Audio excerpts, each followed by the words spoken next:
यशवंत वर्मा के प्रकरण को लेकर इलाहाबाद हाईकोर्ट बार एसोसिएशन की हड़ताल दूसरे दिन भी जारी है। अब बार के साथ साथ उसके जो सहयोगी संगठन हैं सेंट्रल एडमिनिस्ट्रेटिव ट्रिब्यूनल, इनकी बार एसोसिएशन भी शामिल हो गई है।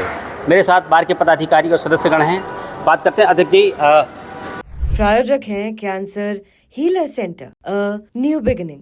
क्या रवैया है आप लोगों का? साथ में हैं हम लोग हाईकोर्ट बार के साथ में हैं जी।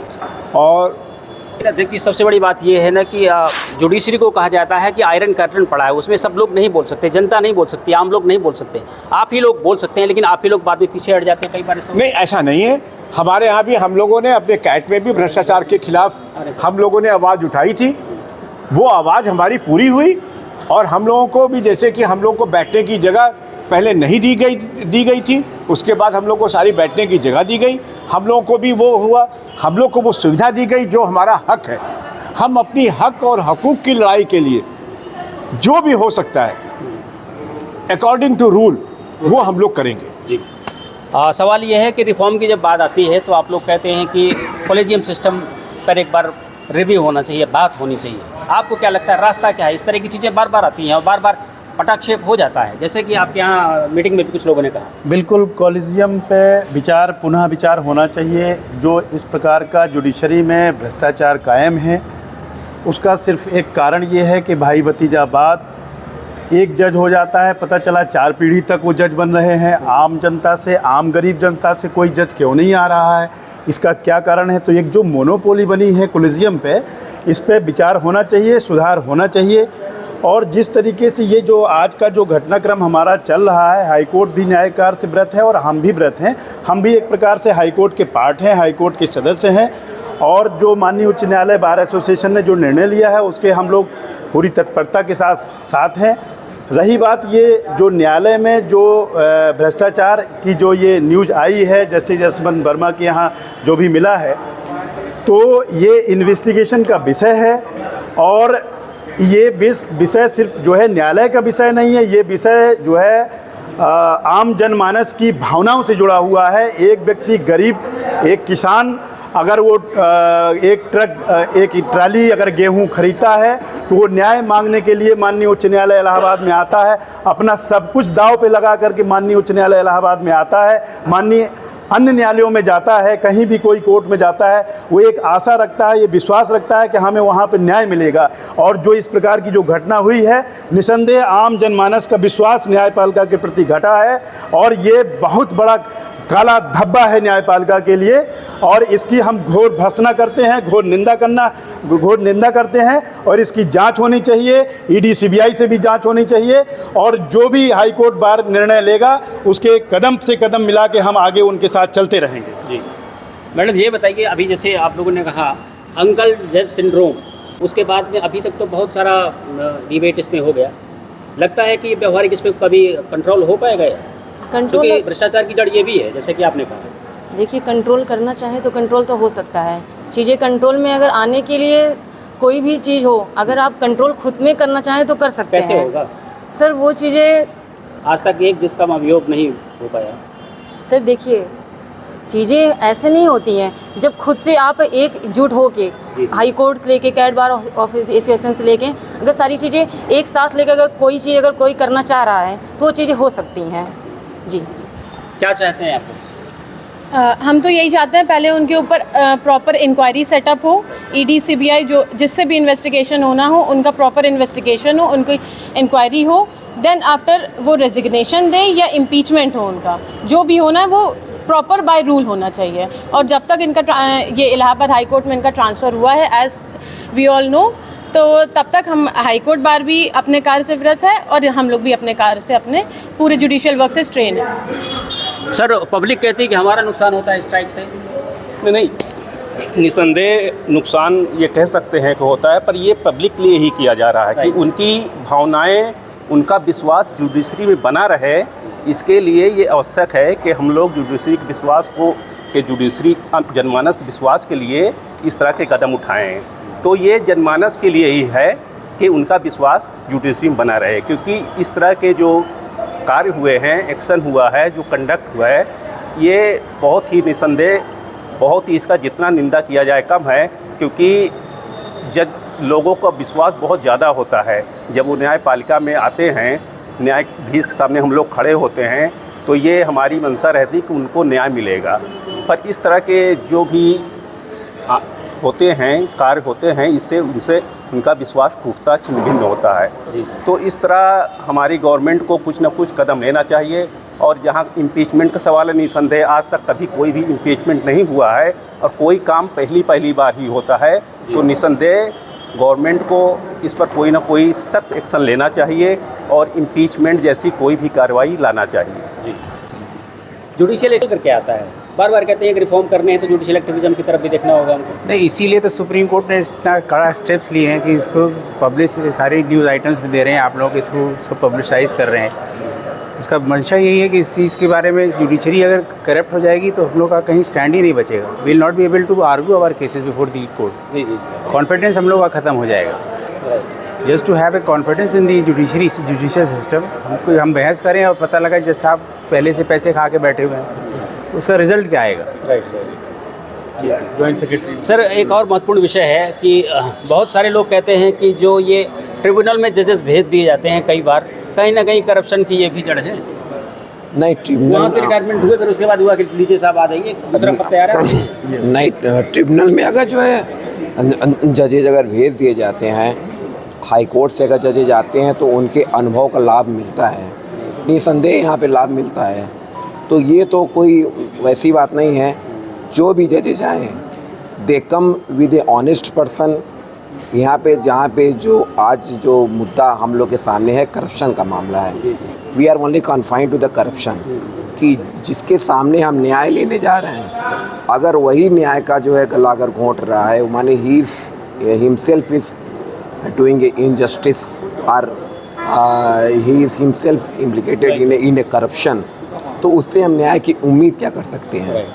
तो एक करप्शन के मामले में ठीक है, यहाँ पे इंक्वायरी बीइंग अ जज, उसमें अगर सीबीआई या आईडी या ईडी का इन्वॉल्वमेंट होता है, then he is inquired by the government. तो यहाँ पे अगर सुप्रीम कोर्ट के माने हाई कोर्ट के जजेस अगर इंक्वायर कर रहे हैं, तो देन इट इज़ ए बढ़िया है कि इंडिपेंडेंट बॉडी एक कर रही है, उसकी रिपोर्ट आनी चाहिए, जांच होनी चाहिए और एक सही आदमी के सामने आना चाहिए कि हाँ वेदर इज़ कल्प्रिट और नॉट, इसकी जाँच होने के बाद ही कोई जो है कदम उठाना चाहिए। प्रोसेस जारी है सर। एक बात और आपसे जानना चाहेंगे, अब तो सरकार ने भी शायद बुलावा दिया है कि डेलीगेशन एक जा रहा है आप लोगों का, कुछ बीच का रास्ता बन रहा है? अब ये तो वहाँ जाने के बाद ही एक्चुअली पता चलेगा कि क्या रास्ता बन रहा है, क्या नहीं बन रहा है। लेकिन मेरा ये प्रेसिडेंट का कहना है कि डेलीगेशन जा रहा है वहाँ पर, इस तरह बात हुई है। बाहर अपना क्लेम लेके जा रही है वहाँ पे डेलीगेशन जो जा रहा है। रास्ता निकालने की कोशिश हो रही है। रास्ता तो निकलेगा, रास्ता तो निकालेंगे, लेकिन ये है कि रास्ता ऐसा ना निकले कि फिर से वही चीज़ें दोहराई जाए। जी जी जी, जो अलर्ट रहना चाहिए। अध्यक्ष जी, जनमानस का विश्वास। नहीं, मैं ये कहना चाह रहा हूँ कि जो हाई कोर्ट से जज एलिवेट होके यहाँ पे आते हैं, होता ये है कि वो सिविल मैटर के नहीं होते। उन्होंने ज़िंदगी भर क्रिमिनल में काम किया और सिर्फ वो टाइम पास करने आते हैं। उनके यहाँ वर्किंग कम होती है।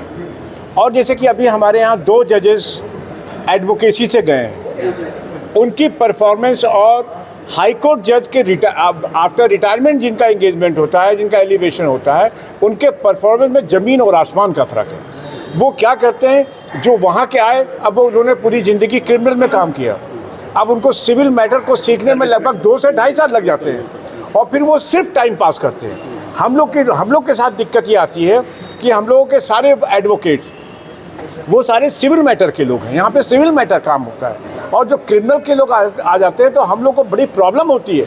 उनके यहाँ ब्रीफ करने में भी होती है, बहस करने में भी होती है। वो आधे दिन तक तो समझ ही नहीं पाते हैं और होता क्या है कि ऑर्डर करना कुछ और ऑर्डर हो जाता है कुछ, बाद में रिकॉल गया, बाद में कुछ रिव्यू गया, लेकिन फिर उस पर भी हम लोग को वो रिलीफ नहीं मिलता जो सिविल मैटर का जानकार जज दे सकता है। हमारी एक्सपर्टीज़ होनी चाहिए। और दूसरा, हमारी लोगों की एक डिमांड और है कि जो ये मर्सी पे जो जजेस का अपॉइंटमेंट होता है वो नहीं होना चाहिए। हमारे एडवोकेसी से ही अपॉइंटमेंट होना चाहिए जुडिशरी में। उनका परफॉर्मेंस उनसे 10 टाइम्स बेटर होता है। कि जैसे कि अभी हाई कोर्ट में भी मतलब रिटायर्ड जजों का दूसरी जगह अपॉइंटमेंट नहीं होना चाहिए, वही यहाँ पे मतलब नहीं है। होना चाहिए। इसका हम लोग विरोध करते हैं। जी जी। उसकी कंसर्न हम लोग को नहीं है, क्योंकि उनसे हम लोगों को न्याय मिलता नहीं है। आपको बात करना चाहेगा? ये बताइए कब तक रहेगी स्ट्राइक आपकी और क्या संभावना नहीं, है? स्ट्राइक के विषय में हम लोगों ने तो तय किया है कि जब तक हाई कोर्ट की स्ट्राइक रहेगी तब तक हम लोग रहेंगे। लेकिन थोड़ा सा हम कहना चाहेंगे, इस पर गवर्नमेंट बड़ी गंभीर है। कल भी आपने देखा होगा जो धनखड़ साहब ने सारे सर्वदलीय बैठक बुलाई है, ये करप्शन का मामला है और इसके विषय में उनका ये मानना है कि जो कोलिजियम बना है उसमें एक प्रधानमंत्री होना चाहिए, एक विपक्ष का नेता होना चाहिए, एक और जज होना चाहिए।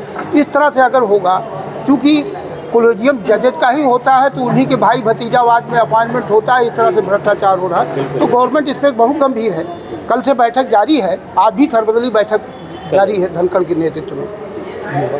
मुझे लगता है सर इसमें जुडिशरी में एक बहुत बड़ा चेंज की ज़रूरत है, और जब तक ये चेंज नहीं आएगा तो आम जनमानस का विश्वास कायम होना मुश्किल है। और ये एक बहुत अच्छा मौका है, क्योंकि जब हम लोग कोर्ट में खड़े होते हैं तो निसंदेह हमको न्याय मिलता है। पर बहुत से जजों का जो तानाशाही रवैया है, कहीं ना कहीं हम उस पर तो कुछ अंकुश लगा पाएँ कि थोड़ा सा भी उनके दिमाग में रहे कि हमारे अगर हम ऐसा कुछ करेंगे तो हमारे ऊपर भी कुछ आ सकता है। तो ये होना चाहिए। आखिर उनकी हम कुछ कहें तो कहाँ कहें?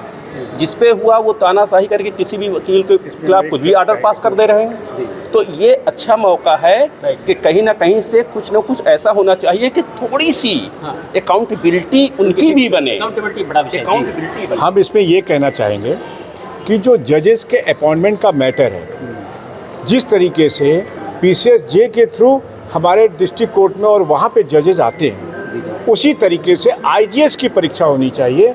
और IGS की परीक्षा के लिए कुछ प्रोफार्मा बना भी था, अभी तक लागू नहीं हुआ, पार्लियामेंट से पास नहीं हुआ। हम लोग ये चाहेंगे कि IGS के थ्रू ही जजेस आने चाहिए, जो कि फेयर होगा।